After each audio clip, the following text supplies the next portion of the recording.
ඔබ එක්වන්නේ ලංකා නිවුස් දවසේ පුවත් සමකින් ඉදිරිපත් කිරීම රශකා හෙන්නායක පළමුව දේශීය පුවත්.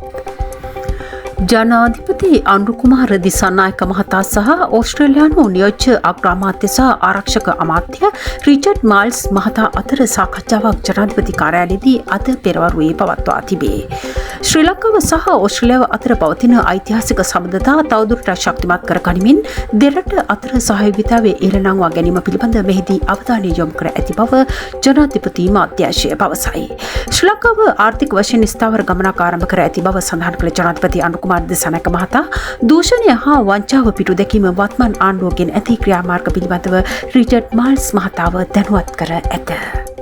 තවද ජනාධිපති අනුර කුමාර දිසානායක මහතා සහ කෘෂිකර්ම අමාත්‍යාංශයේ ජ්‍යෙෂ්ඨ නිලධාරීන් අතර සාකච්ඡාවක් ජනාධිපති ලේකම් කාර්යාලයේදී අද පැවැත්විණි. දේශීය අවශ්‍යතාව සපුරාලීම සඳහා මිල්කෝ ආයතනය සහ ජාතික පශුසම්පත් සංවර්ධන මණ්ඩලයේ කාර්යක්ෂමතාවය හා ඵලදායී ව්‍යාපාර බවට පත් කිරීම පිළිබඳ මෙහිදී සාකච්ඡා කළ බව ජනාධිපති මාධ්‍යාංශය පවසයි. ලංකා විදුලිබල මණ්ඩලයේ නව සභාපති ලෙස ඉංජිනේරු මහාචාර්ය KTMU හේමපාල මහතා පත් කර තිබේ. ලංකා විදුලිබල මණ්ඩලයේ ලිපි ශීර්ෂය යටතේ නිකුත් කළ ලිපියක ඒ බව දැක්කේ. ඔහු බලශක්ති අමාත්‍යාංශයේ හිටපු ලේකම්වරයෙකුද වෙයි. ජනාධිපතිවරණය ප්‍රකාශයට පත් කිරීමෙන් අනතුරුව සුරාපතු පනතට පටහැනි ලෙස මත්පැන් හල් බලපත්‍ර නිකුත් කිරීම තුළින් මුදල් අමාත්‍යවරයා වශයෙන් එවක ජනාධිපති රනිල් වික්‍රමසිංහ මහතා මූලික මිනිස් අයිතිවාසිකම් උල්ලංඝනය කර ඇති බවට තීන්දුවක් ලබා දෙන ලෙස ඉල්ලා ගොනු කර තිබූ පෙත්සම් දෙකක් විභාගයට ගැනීමට ශ්‍රේෂ්ඨාධිකරණය අද අවසර ලබා දුන්නේය. කුලියාපිටිය කාර්මික විද්‍යාලයේ පළමු වසරේ සිසුවියක් නවකවතිය දරාගත නොහැකිව වැවකට පැන සියදිවි නසා ගැනීමට උත්සාහ කර තිබුණේ. ප්‍රදේශවාසීන් විසින් අදාළ සිසුවිය බේරාගෙන ඇති අතර සිද්ධිය සම්බන්ධයෙන් සිසුන් තිදෙනෙකු හා සිසුවියක් අත්අඩංගුවට බව කුලියාපිටිය පොලිසිය පැවසීය. කුලියාපිටිය කාර්මික විද්‍යාලයේ අධ්‍යාපනය ලබන නවක සිසුවියක් ඒ අසල වැවකට පැනීමේ සිද්ධිය වාර්තා වුණේ ඊයේ පස්වරුවේදීය. ශ්‍රී ලංකා නිදහස් පක්ෂ ප්‍රමුඛ පොදුජන එක්සත් පෙරමුණ යටතේ දිස්ත්‍රික්ක 8ක් නියෝජනය කරමින් තේරීපත් වූ සභිකයින් අද නාගරික මන්ත්‍රීවරුන් ලෙස දිවුරුම් දුනි. මෙම දිවුරුම් දීම පැවැත්වුණේ ශ්‍රී ලංකා නිදහස් පක්ෂ කාර්යාලයේදීය. ප්‍රමිතියෙන් තොර හියුමන් ඉමියොග්ලොබින් ප්‍රතිදේහ එන්නත් මිලදී ගැනීම සිද්ධිය සම්බන්ධයෙන් හිටපු සෞඛ්‍ය අමාත්‍ය කෙහෙලිය රඹුක්කැල ඇතුළු විත්තිකරුවන් පිරිසකට එරෙහිව ත්‍රිපුද්ගල මහාධිකරණ විනිසුරු මණ්ඩලයක් හමුවේ ලබන සතියේදී අධිචෝදනා ගොනු කරන බව නීතිපතිවරයා අද ශ්‍රේෂ්ඨාධිකරණයට දැනුම් දුනි. ඉන්දියානු ණයෝජනා ක්‍රමයේ යටතේ මෙරට ලියාපදිංචි නොකළ ඉන්දිය සමාගම් දෙකකින් ඖෂධ මිලදී ගැනීමට එරෙහිව හිටපු සෞඛ්‍ය අමාත්‍ය කෙහෙලිය රඹුක්කැල ඇතුළු පිරිසක් වගඋත්තරකරුවන් කරමින් ගොනු කර තිබූ මූලික අයිතිවාසිකම් පෙත්සම් කැඳවූ අවස්ථාවේදී නීතිපතිවරයා වෙනුවෙන් පෙනී සිටි නියෝජ්‍ය සොලිසිටර් ජෙනරාල් නිර්මලන් විග්නේශ්වරන් මහතා මේ බව සඳහන් කළේය. සැමියා විසින් සිය ගැබිණි බිරිඳගේ හිස කදින් වෙන්කොට හිස කොටසද රැගෙන පොලිසියට පැමිණි පුවතක් වාර්තා වෙයි. වවුනියාවේ පුලියන්කුළුම ප්‍රදේශයේදී අද උදෑසන මෙම අපරාධය සිදු කර ඇති අතර සැකකාර සැමියා ඝාතනය සඳහා යොදාගත් පිහිය සහ හිස කොටස රැගෙන පුලියන්කුළුම පොලිසියට පැමිණ බාර වී තිබේ. වහාම ක්‍රියාත්මක වූ පොලිසිය සැකකරුව අත්අඩංගුවට ගෙන ඇති අතර බිරිඳගේ සිරුර ලඳු කැලෑවක් අසල තිබියදී සොයාගෙන ඇත. යාපනයේ ක්‍රිෂාන්ති කුමාරස්වාමී නම් පාසාදැරියක් දූෂණය කර මරා දැමීමේ චෝදනාව සම්බන්ධයෙන් මරණීය දණ්ඩනය නියමිව සිටින විත්තිකරුවන් ඉදිරිපත් කළ මූලික අයිතිවාසිකම් පෙත්සමක් ශ්‍රේෂ්ඨාධිකරණය අද ඉවත දැමිය. 1996 වසරේ මහත් ආන්දෝලනයකට තුඩුන් යාපනයේ ක්‍රිෂාන්ති කුමාරස්වාමී නැමැති පාසල් සිසුවේ දූෂණය කර මරා දැමීමේ චෝදනාව සම්බන්ධයෙන් මරණීය දණ්ඩනය නියමිව සිටින යුද හමුදා කෝප්‍රල් සෝමරත්න රාජපක්ෂ ඇතුළු විත්තිකරුවන් 5 දෙනෙකු තමන්ට එරෙහිව පනවා තිබෙන මරණීය දණ්ඩනය ක්‍රියාත්මක නොකිරීම හේතුවෙන් තමන්ට සමාව ප්‍රදානය කර එම දඬුවම වසර 20 දක්වා අඩු කිරීමට ජනාධිපතිවරයා සලකා බැලිය යුතු බවට තීන්දුවක් ලබා දෙන ලෙස ගොනු කර තිබූ මූලික අයිතිවාසිකම් පෙත්සමක් මෙලෙස ශ්‍රේෂ්ඨාධිකරණය විසින් විභාගයට නොගෙන ඒකමතිකව ප්‍රතික්ෂේප කර තිබේ. පොදු ප්‍රවාහනයේ නවීකරණය කිරීම සඳහා ශ්‍රී ලංකා ගමනාගමන මණ්ඩලය යටතේ නියම ව්‍යාපෘතියක් ලෙස මෙට්‍රෝ බස් රථ 100ක් ධාවනයට එක් කිරීමට අමාත්‍ය මණ්ඩල අනුමැතිය හිමිව තිබේ. සුවපහසු දියුණු තාක්ෂණය යුතු එම බස් රථ හඳුනා දීමට 2025 අයවැය මගින්ද යෝජනා වුණි. අප්‍රිකානු සූකරවුණ හේතුවෙන් කඩාවැටි ඇති සූකර කර්මාන්තය නගා සිටුවීමට කාර්යසාධක බලකායක් පත් කිරීමට අමාත්‍ය මණ්ඩල අනුමැතිය හිමි තිබේ. 2024 ඔක්තෝබර් මාසයේදී අතිව්‍යාජනක වසංගත රෝගයක් ලෙස අප්‍රිකානු සූකරවුණ ශ්‍රී ලංකාවේ ප්‍රථම වරට බස්නාහිර පළාතෙන් වාර්තා වූ අතර පසුව එය සෙසු පළාත්වලටත් ව්‍යාප්ත වුණේ. මෙම රෝගයේ හේතුවෙන් ආසාදිත ගොවිපළක සතුන්ගේ මරණ අනුපාතය 100% දක්වා ඉහළ යෑමේ හැකියාවක් පවතී.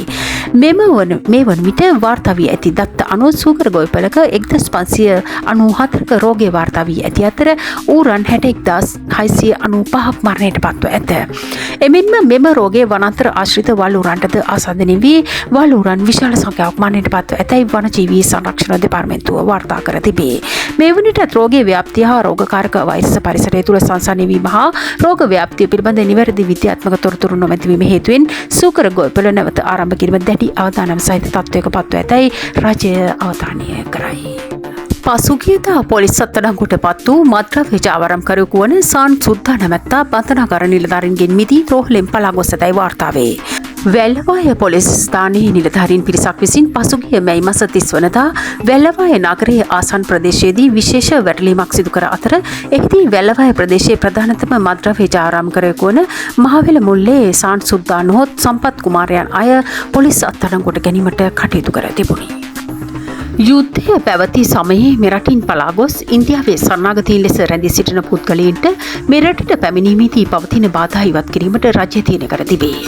මහජන ආරක්ෂක අමාත්‍ය ආනන්ද විජේපාල මහතා සඳහන් කළේ ඒ සඳහා පවතින ආගමන විගමන නීති සංශෝධනය කිරීම සම්බන්ධයෙන් මේ වන විටත් රජය පියවර ගනිමින් සිටින බවයි. පසුගිය දින කිහිපයේ මුළුල්ලේ ඇදහැළුණු වර්ෂාව සහ අධික සුළං තත්ත්වය හේතුවෙන් සිදු වූ වගහානි පිළිබඳ තක්සේරු කිරීම කටයුතු කෘෂිකාර්මික හා ගෝචන රක්ෂණ මණ්ඩලය මගින් ආරම්භ කර ඇති බව දැනුම් දී තිබේ. ඒ අනුව වී බඩඉරිගු අර්තාපල් ලොකුලුණු සෝයා බෝංචි සහ අමුමිරිස් යන වගාවන් වලට සිදුවන හානි සඳහා රක්ෂණ ආවරණ ලබා ගැනීමට අවශ්‍ය නොවන අතර අක්කර 5ක් දක්වා නොමිලේ රක්ෂණ වන්දි ගෙවීම සිදු කෙරේ. ඒ අනුව වගහානිකදී හෙක්ටයාරයක් සඳහා ලක්ෂයක උපරිමයක් දක්වා රක්ෂණ මුදල් නිදහස් කරනු ලැබේ. දැන් විදෙස් පුවත්. ඉන්දියාවේ තොරතුරු තාක්ෂණ අමාත්‍යාංශය විසින් නිකුත් කරන ලද වාර්තාවක් අනුව 2026 වන විට AI අංශයෙන් දක්ෂ පුද්ගලයන් මිලියනයක අවශ්‍යතාවයක් ඇසමේතු කර තිබේ. ඒ අනුව කෘත්‍රිම බුද්ධිය වෘත්තකයන් සඳහා වන ඉල්ලුම දැවන්ත වැඩිවීමක් වෙනුවෙන් ඉන්දියාව සූදානමින් සිටින බව ඉන්දිය මාධ්‍යාංශය පවසයි. චීනය කලාපයට තර්ජනයක් එල්ල කර ඇති අතර තායිවානය ආක්‍රමණය කිරීමටද සූදානම් වන බව ඇමරිකානු ආරක්ෂක ලේකම් පවසා තිබේ.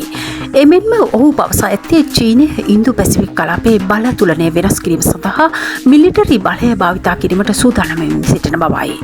චීනය තායිවානය ආක්‍රමණය කිරීමට දරන ඕනෑම ප්‍රයත්නයක් විනාශකාරී ප්‍රතිවිපාක වලට තුඩු දෙන ඇතැයි ඔහු තවදුරටත් පවසයි.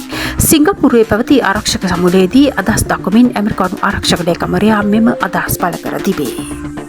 ඉදිරි වසර 5ක කාල සීමාව සඳහා දකුණු කොරියාවට නව ජනාධිපතිවරයෙකු තෝරාපත් කර ගැනීම සඳහා පැවැත්වෙන ඡන්ද විමසීම අද ආරම්භ වී තිබේ. ජනාධිපතිවරණය සඳහා මිලියන 44.39ක ඡන්දදායකයින් අද සිය ඡන්දය භාවිත කරනු ඇති බව විදේශ මාධ්‍ය වාර්තා කරයි. දැන් ක්‍රීඩා පුවත.